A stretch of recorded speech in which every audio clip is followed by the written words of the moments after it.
Kagyari naman ang pabalo namon sa inyo nga pang pag-good vibes sini nga weekend.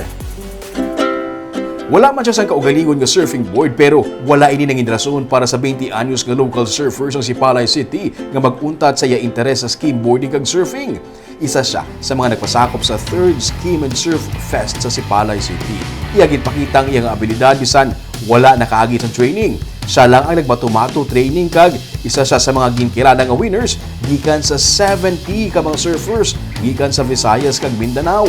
Ang iyang istorya buwas sa triping dinuming at 10 a.m.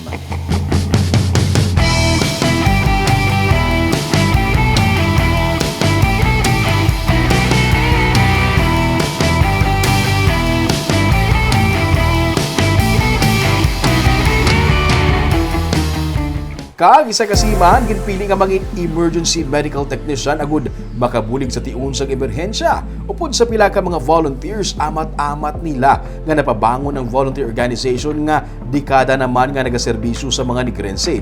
Aton kilalahon ang pila lang sa mga ginapabugal nga volunteers sang DYA Pilipinas sa sini naman nga episode sa Baganihan sa Sunday.